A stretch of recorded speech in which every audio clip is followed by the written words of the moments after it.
The smell of roasted turkey filled my parents' dining room, but the warmth stopped at the table's edge. I sat quietly, cutting my food into small pieces while my brother Derek held court at the head of the table, the position he'd claimed since graduating from Princeton 5 years ago. "So Emma," Derek said, his voice dripping with condescension as he reached for his wine glass. "Still playing around with those online classes? What is it this time? Introduction to basket weaving? Advanced social media scrolling?" My sister-in-law Jennifer giggled, her diamond bracelet, Derek's anniversary gift, catching the chandelier light. "Derek, be nice.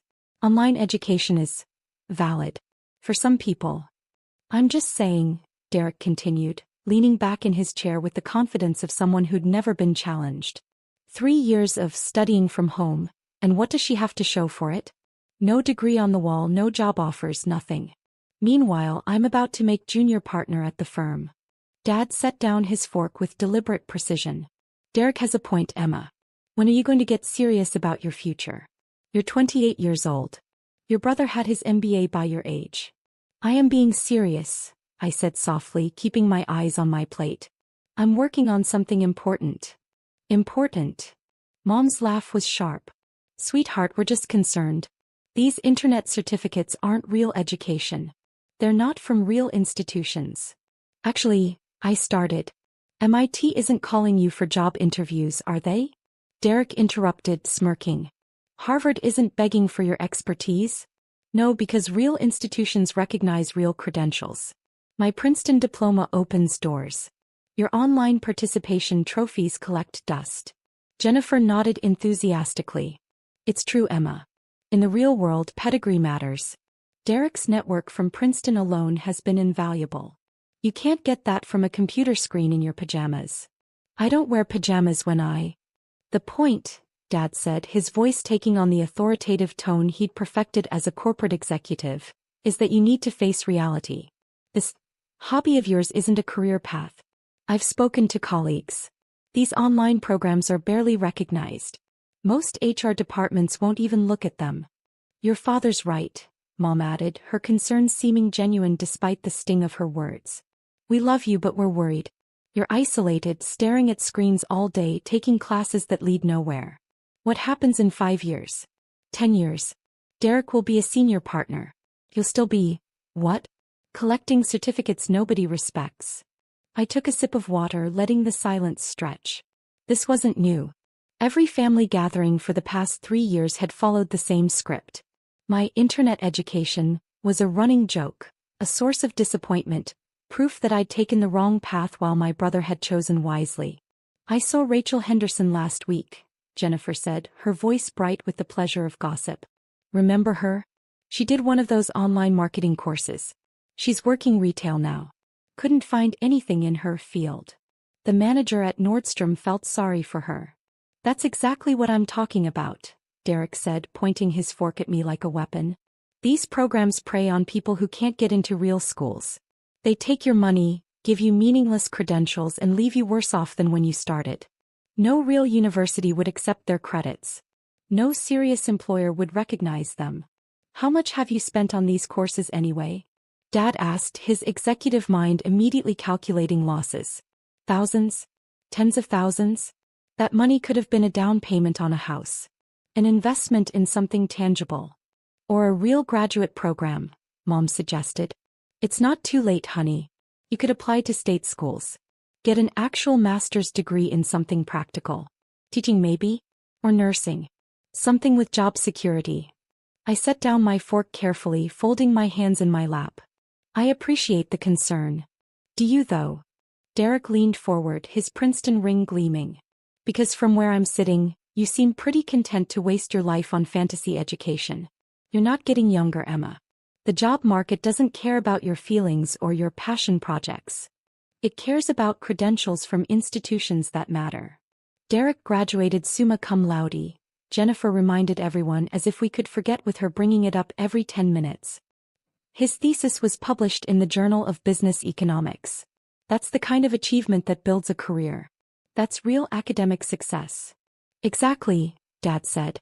"Real universities, real research, real recognition. Not some recorded lectures you watch in your bedroom. Do you even interact with professors?" Attend actual seminars? Have access to research facilities? My phone buzzed in my pocket. I ignored it. Your silence speaks volumes, Derek said, his smug satisfaction filling the room like cologne. You can't defend it because you know we're right. These online programs are a joke. They're not accredited properly. They don't have real faculty. They're diploma mills dressed up with fancy websites. That's not entirely fair, I said quietly. Some online programs are quite rigorous. Name one employer who would choose an online degree over a Princeton MBA, Derek challenged. One major corporation. One prestigious firm. You can't because they don't exist. The real world runs on real credentials. Mom reached over and patted my hand, her touch pitying. We just want you to be realistic, sweetheart. It's wonderful that you're interested in learning, but you need to think about your future. Marriage, children, stability. How will you support yourself? How will you attract a successful partner when you have nothing to show for all these years? She could always marry someone practical, Jennifer suggested, as if I weren't sitting right there. Someone with a real career who could support her. Hobbies. The table laughed. Even Mom smiled. My phone buzzed again. And again. Popular tonight, Derek observed sarcastically. Let me guess. Another online course reminder. Don't forget to submit your weekly discussion post. God, it's pathetic. Actually, I started to reach for my phone.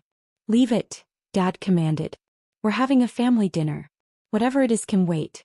This is more important. Talking about your future before it's too late. I withdrew my hand. I've been thinking, Mom said, her voice taking on a planning tone. Your cousin Michelle works in HR at a mid-size company. Nothing fancy but stable. I could ask if they have any entry-level positions. Receptionist maybe? Administrative assistant? Something to get you started on a real career path. That's actually a great idea, Jennifer brightened. You have to start somewhere. Work your way up from the bottom. It's honest work. Better than pretending online classes are equivalent to real education, Derek agreed. At least you'd be building genuine experience, making connections with actual people, not avatars in chat rooms. I'll call Michelle tomorrow, Mom decided. Emma, you'll need to put together a real resume. Leave off the online courses, they'll hurt more than help. Focus on your high school achievements, any volunteer work. We'll frame it as exploring options before settling into a career. A 28-year-old receptionist, Derek mused. That's rough. But maybe it'll teach you the value of real credentials. I started at the firm making 6 figures right out of Princeton. That's the difference pedigree makes. My phone buzzed continuously now, vibrating against my leg like an insistent bee. The screen lit up my pocket. I could see the edge of notification after notification. What is going on with that phone? Dad's irritation sharpened. Emma, either turn it off or check it. The buzzing is disrupting dinner. It's probably her course platform, Derek laughed. Congratulations. You've completed Module 47. Basic concepts you should already know. Here's your digital badge that means absolutely nothing. I pulled out my phone. The screen was filled with notifications. Emails. Messages. Alerts. All marked urgent. Patent Office. Immediate attention required. MIT Technology Review. Request for immediate comment. Stanford Technology Transfer Office.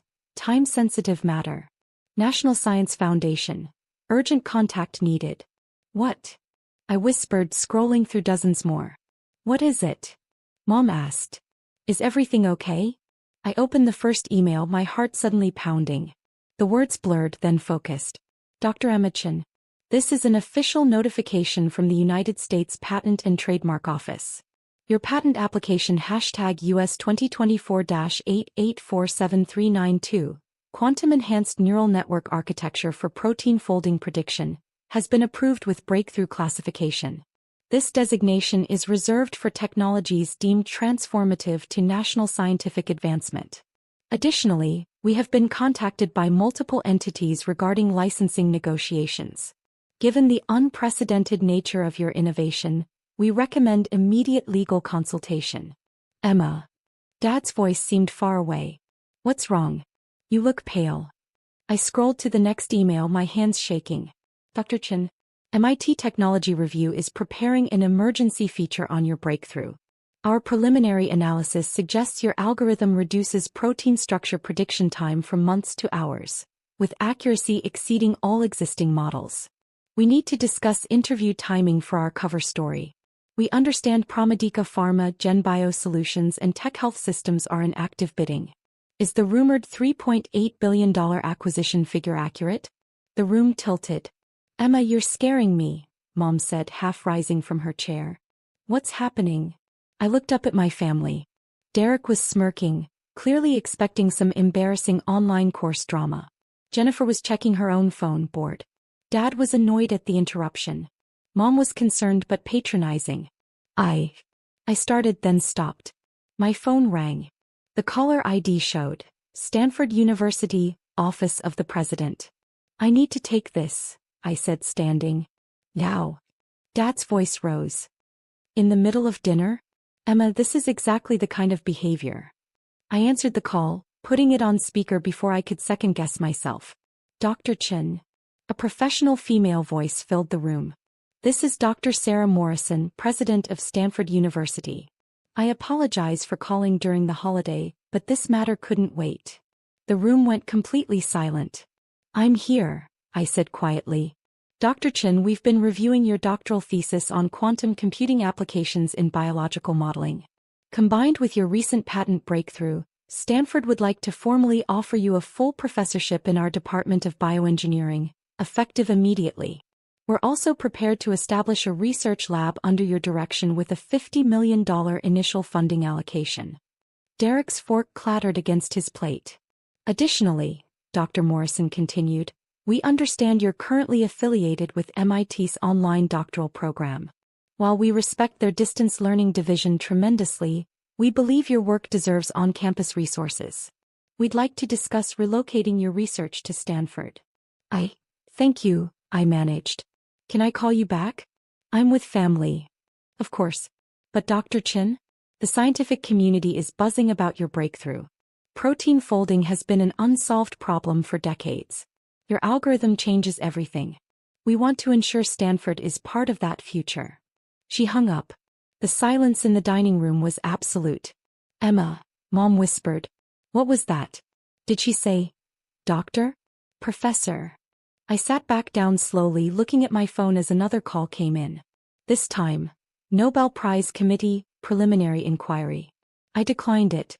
What the hell is going on? Derek's voice had lost all its smugness. That wasn't real. That's a prank, right? Someone's messing with you. I pulled up my email and turned my phone so they could see the screen. Official letterheads from Stanford, MIT, the Patent Office, the National Science Foundation, Nature Journal, Science Magazine, 3 pharmaceutical companies, 2 biotech firms. Protein folding? Dad leaned forward, his executive brain suddenly engaged. Emma, that's major pharmaceutical research. That's billions of dollars in potential drug development. I've been working on it for 3 years, I said softly. Through MIT's online doctoral program in computational biology. The one you all thought was a waste of time. You have a PhD? Mom's voice cracked. From MIT? Defending my dissertation next month. But they're calling me doctor based on the patent approval. It's somewhat premature, but given the circumstances. Wait, Derek interrupted, his face reddening. You're telling me you've been working on some billion-dollar patent? From your bedroom? Through online classes. Not just classes. MIT's distance doctoral program is fully accredited. Same faculty, same research standards, same degree as on-campus students. I worked with Dr. Raj Patel. You might know him, Derek, he won the Turing Award 2 years ago. And Dr. Lisa Wong from their quantum computing lab. Jennifer was frantically Googling on her phone. Oh my God. MIT Technology Review's website. The breaking news banner. Mystery PhD student solves protein folding problem that stumped scientists for 50 years. Let me see that. Derek grabbed her phone. His face went white as he scrolled. Jesus Christ. They're calling it the biggest breakthrough in computational biology this decade. ProMedica offered $3.8 billion for exclusive licensing rights. My phone rang again. ProMedica Pharma. I answered, keeping it on speaker. Dr. Chen, Mark Rodriguez, CEO of ProMedica Pharma. I'm calling personally to confirm our offer. $3.8 billion for exclusive pharmaceutical licensing rights to your protein folding algorithm, plus 15% royalties on all drug developments utilizing your technology. We estimate that's an additional $500 million annually once our pipeline launches. I haven't agreed to exclusive rights, I said, my voice steadier now. Several companies are interested. We can go to $4.2 billion, he said immediately. And 18% royalties. Dr. Chen, your algorithm could revolutionize drug discovery. Diseases we've struggled to treat for decades could have cures within 5 years. We want to be your partner in that mission. I need time to consider all options, I replied. My attorney will be in touch. Your attorney, he said. Dr. Chen, with respect, you need a team. This is beyond a single lawyer. You need patent specialists, licensing experts, pharmaceutical consultants. Do you have representation? Stanford's Technology Transfer Office has been helpful, I said. MIT as well. I'm not navigating this alone. Smart. Very smart. Dr. Chen, whatever you decide, what you've accomplished is extraordinary. The scientific community owes you an enormous debt. I hope we can work together. He hung up. I looked at my family. Derek had slumped in his chair, his Princeton confidence evaporated. Jennifer stared at her phone, scrolling through article after article about my breakthrough. Mom's hand covered her mouth. Dad's executive mask had cracked, revealing something like shock. $4 billion, Dad said slowly. Emma. $4 billion. The patent is worth more, I said quietly. The pharmaceutical applications alone could be worth tens of billions over time. Every major drug company needs this technology.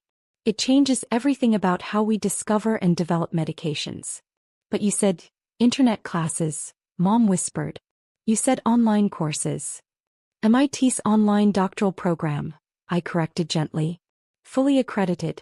Same rigorous standards as on campus. I took courses in quantum computing, advanced algorithms, molecular biology, biochemistry. I worked with leading researchers through virtual collaboration platforms. I had access to MIT's computational resources remotely. I published 3 papers in peer-reviewed journals. Why didn't you tell us? Mom asked. Why did you let us think? I tried, I said. Multiple times. But every time I mentioned my doctoral work, you talked over me. You assumed online meant inferior. You never asked what I was actually studying or who I was learning from. You just decided it wasn't real. Derek found his voice, though it came out strangled.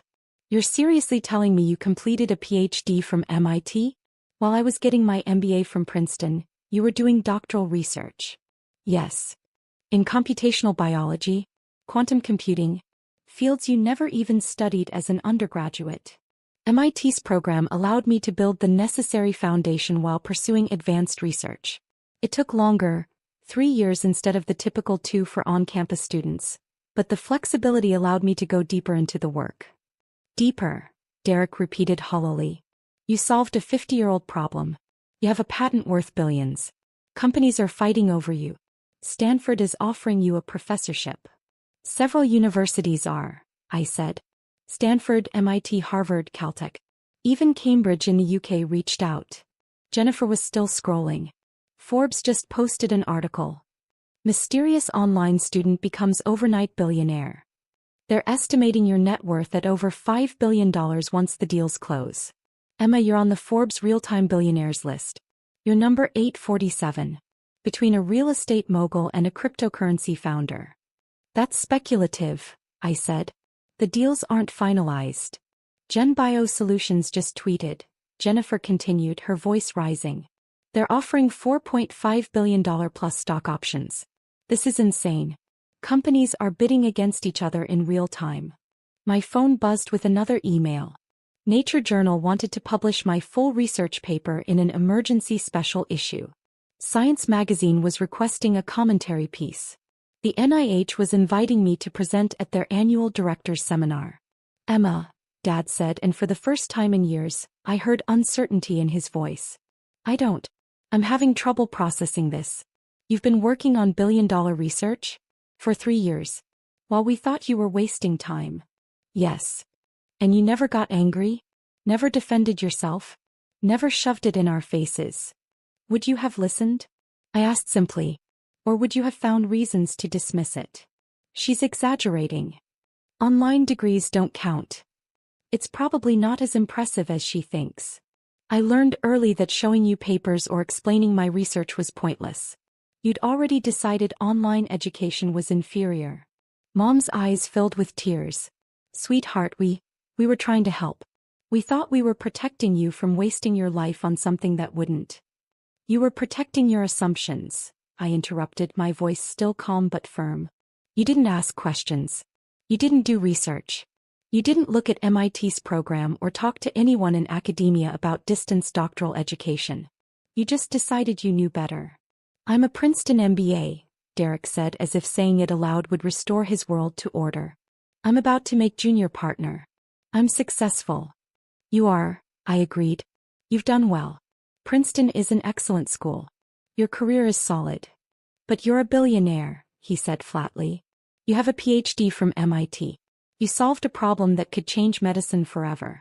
Stanford wants to name a research lab after you. I'm your sister who took online classes, I said. That hasn't changed. The education was always real. The work was always rigorous. You just couldn't see past your biases. Jennifer had moved on to social media. Twitter is exploding. #protein folding is trending. Scientists worldwide are calling this the breakthrough of the decade. There's a hashtag online PhD. People are sharing their success stories from distance learning programs. You're accidentally becoming the face of online education legitimacy. Another call. This time the White House Office of Science and Technology Policy. I let it go to voicemail. The White House. Mom said faintly. Emma, the White House is calling you. Probably about funding or policy implications, I said. The breakthrough has national science priority implications. They'll want to ensure American research institutions benefit. National science priority, Dad repeated. My daughter has work classified as national science priority. Our daughter, Mom corrected, but her voice was distant, shocked. My phone lit up again. A text from Dr. Raj Patel, my MIT advisor. Emma, the world just caught up to what I've known for 2 years. You're brilliant. Enjoy watching everyone else figure it out. Call me when you're ready to discuss next steps. Also, the Nobel Committee isn't joking. Start thinking about Stockholm. I showed them the text. Nobel Prize. Jennifer whispered. They're considering you for a Nobel Prize? It's preliminary, I said. They don't award it immediately. But protein folding is exactly the kind of fundamental science problem they recognize. Combined with the practical applications, potentially curing diseases, accelerating drug development, it fits their criteria. Jesus, Derek said. Jesus Christ. I mocked you. At Thanksgiving, I told Uncle Robert you were unemployed and taking fake classes. I laughed about it. I said you'd probably end up working retail. You did, I confirmed. And the whole time you were doing this, you were working with Turing Award winners on research that could win a Nobel Prize. Yes. Why? His voice broke. Why didn't you shut me up? Why didn't you tell me to go to hell? You had every right to humiliate me. Because that's not who I am, I said. And because I didn't need external validation to know my work was valuable. Dr. Patel knew. Dr. Wong knew. My research collaborators knew. The peer reviewers who approved my papers knew. That was enough. But we're your family, Mom said, tears streaming now. We should have known. We should have asked. We should have believed in you. Yes, I said simply. You should have. A new email appeared. Harvard Medical School. $6 million research grant, no strings attached, just to continue my work. Berkeley. Full professorship plus the creation of a new interdisciplinary institute combining quantum computing and biology. Oxford. Named chair position with unlimited research funding. They're offering you everything, Dad said, reading over my shoulder. Every top university in the world wants you. They want my research, I corrected. They want to be associated with the breakthrough. That's how academic institutions work. Prestige follows groundbreaking work. What are you going to do? Jennifer asked. With all of it. The money, the offers, the attention. I'm going to keep working, I said. Protein folding was the first problem. There are dozens more. Drug resistance mechanisms. Genetic disorder treatments. Personalized medicine algorithms. This breakthrough opens doors to solving problems we couldn't even approach before. So you'll take one of the professorships? Mom asked. Stanford? Harvard? Probably Stanford, I said. Their resources are excellent and California has a strong biotech ecosystem. But I'll maintain my MIT affiliation. They took a chance on me when I was just a random applicant to their online program. That loyalty matters. And the money? Dad's executive instincts surfaced. $4 billion. More if this bidding war continues. Emma, you need financial advisors, wealth management, tax specialists. Already arranged, I said. MIT's Technology Transfer Office connected me with people who specialize in academic patent commercialization. I've had preliminary consultations with 3 firms. I'll choose one this week. You've already planned this, Dad said slowly. You knew this was coming. I knew my research was solid, I said. I knew the patent application was strong. I didn't know it would explode quite this publicly or this fast, but yes, I've been preparing for success. That's what serious academics do.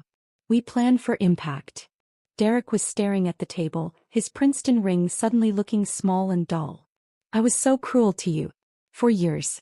Every family gathering. Every phone call. I treated you like a failure. You treated me like your assumptions about online education, I said.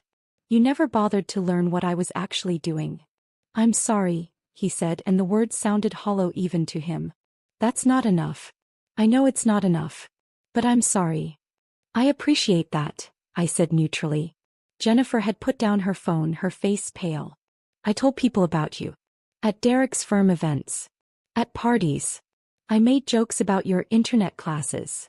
I implied you were unsuccessful. Oh God, those people are all seeing the news right now. They're all realizing I was mocking a PhD student who just became a billionaire. Probably, I agreed. What do I even say? She looked genuinely distressed. How do I fix this? You don't, I said simply. You live with it. You learn from it. Hopefully you stop judging people's worth by whether their education matches your preconceptions. My phone rang again. Tech Health Systems. $4.8 billion offer, final bid. I declined the call. You're not even answering? Dad said incredulously. That's nearly $5 billion. And it'll still be $5 billion tomorrow, I said. I'm not making decisions worth billions of dollars during Christmas dinner while in shock. That would be stupid. That's actually very wise, Dad admitted. Did you think my PhD was only in computational biology? I asked. I also studied decision theory, behavioral economics, and strategic negotiation. Desperation leads to bad deals. Patience leads to optimal outcomes. Mom laughed, a slightly hysterical sound. Of course you did. Of course you studied negotiation strategy while we thought you were watching recorded lectures in your pajamas. I did watch recorded lectures, I said. Excellent ones. From professors who've published hundreds of papers and advised Fortune 500 companies. The delivery method doesn't determine the content quality. You all just assumed it did. Another email. The MacArthur Foundation, Genius Grant nomination being fast-tracked. They're calling you a genius, Jennifer read over my shoulder. The MacArthur Foundation. The Genius Grant, people. It's a nomination, I said. Not confirmed. But yes, my work apparently meets their criteria for exceptional creativity and potential for future advances. Derek stood abruptly, his chair scraping back. I need air. I can't.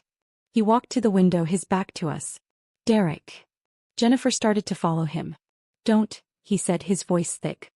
Just give me a minute. We sat in silence. My phone continued buzzing, but I ignored it. The turkey was getting cold. The dinner, the whole evening, was ruined, though not in the way anyone had expected. Emma, Dad said finally, his executive composure cracking. I owe you an apology that I don't know how to give. I dismissed your work. I questioned your choices. I implied you were wasting your life. And the whole time, you were doing something extraordinary. You owed me the benefit of the doubt, I said quietly. You owed me basic respect for my decisions. You owed me curiosity about what I was actually doing. The apology is nice, but the damage is done. What does that mean? Mom asked fearfully. Are you cutting us off? Ending contact. I don't know yet, I said honestly. Right now I'm angry. I'm hurt. I'm vindicated but also sad because my family spent 3 years mocking something they didn't understand. I need time to process what that means for our relationships. Please don't shut us out, Mom pleaded. We made mistakes. Terrible mistakes. But we love you. Do you? I asked. Or do you love the successful version of me? The billionaire PhD with the breakthrough patent? Would you love the version of me who completed the same work but whose patent didn't happen to be worth billions? What if my research had been important but not commercially valuable? Would you respect me then? Silence. That's what I thought, I said softly. Derek turned from the window, his face blotchy. For what it's worth, I respect you now. I see what you accomplished. I understand what you did. Now that there's a dollar figure attached, I said. Now that institutions are fighting over me. Now that my success is visible and measurable in ways you understand. But Derek, I was doing important work the whole time. The value didn't suddenly appear when the patent sold. It was always there. You just couldn't see it. You're right, he said, his voice breaking. You're absolutely right. And I have to live with that. I have to live with knowing I was cruel to my sister while she was changing the world. That's my burden, not yours. My phone buzzed with a text from a number I didn't recognize. Dr. Chin, this is Bill Gates. I got your information from MIT. Your work on protein folding is exactly what we need for the Foundation's disease research initiatives.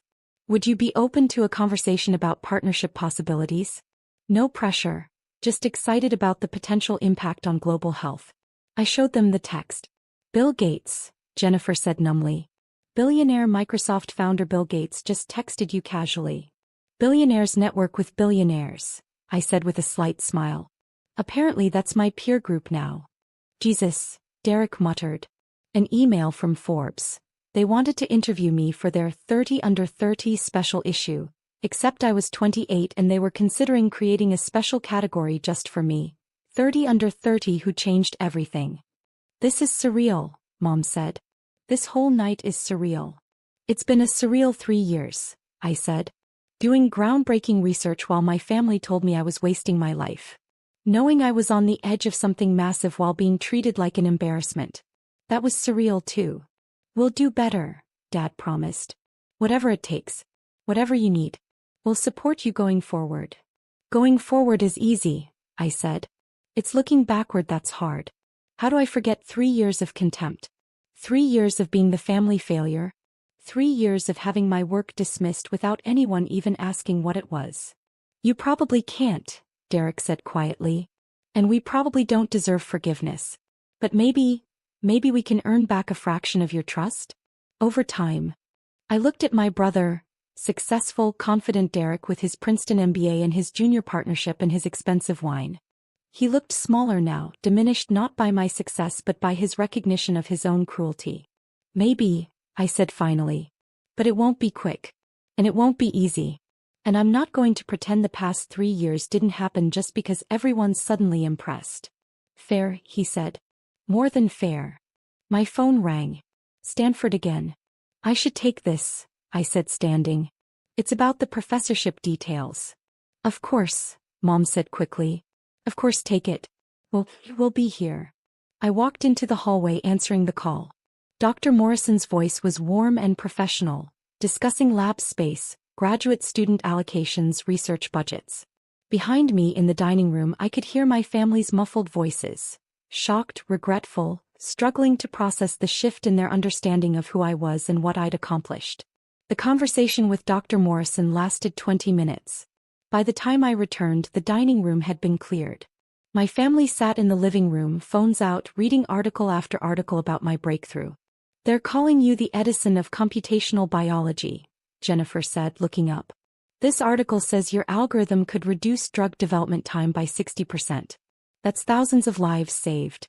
Diseases cured faster. Emma, you're going to save lives. That's the goal, I said. That's always been the goal. Not the money? Dad asked. The billions. The money is nice, I admitted. It means security, freedom, the ability to fund research without constant grant applications. But the work is what matters. Solving problems that improve human health. That's why I chose this field. Through online classes, Mom said, and this time there was wonder in her voice instead of contempt. You changed the world through online classes. Through a rigorous doctoral program that happened to be delivered online, I corrected. Through collaboration with brilliant researchers. Through access to computational resources and peer-reviewed publication. Through thousands of hours of work. The delivery method was just logistics. We completely missed it, Dad said. We saw online, and stopped listening. We didn't see the MIT affiliation, the caliber of faculty, the research standards. We just saw our biases confirmed. Yes, I said. You did. What happens now? Derek asked. With us, I mean. With the family. I don't know, I said honestly. Tonight I'm going to my hotel. I booked a room before dinner in case things went badly, which they did, just not in the way I expected. Tomorrow I fly to Palo Alto to meet with Stanford. Next week I have meetings with pharmaceutical companies, my attorneys, and the technology transfer offices at MIT and Stanford. My life is about to become very complicated. Can we be part of it? Mom asked. Not the business side. I understand we don't have a right to that. But your life. Your success. Can we celebrate with you even if we don't deserve to? Eventually maybe, I said. But right now I need space. I need to process 3 years of being dismissed by the people who should have supported me. That's going to take time. We understand, Dad said, though his voice was heavy with regret. I gathered my coat and bag. At the door I turned back. For what it's worth, I said, I never doubted my work. Your opinions hurt, but they didn't stop me. I knew what I was doing was important. I had mentors who believed in me, colleagues who respected my research, and reviewers who validated my contributions. Your lack of faith was painful, but it wasn't defining. That's good, Derek said. That's really good. You didn't need our approval. No, I agreed. But I wanted it. I wanted my family to be proud of me for what I was doing, not just for the dollar figure attached to it. That's the part that hurts. I left them sitting in shocked silence, their assumptions shattered, their understanding of education and success fundamentally challenged. My phone buzzed as I got in my rental car. Another email from Dr. Patel. The world is scrambling to catch up to you. Enjoy the chaos. You earned it. I smiled, started the car, and drove toward the hotel. Tomorrow would bring meetings, decisions, and negotiations worth billions. Tonight I'd simply let myself feel the vindication of being right when everyone told me I was wrong. The online classes they'd mocked had changed the world. And there was nothing they could say to diminish that.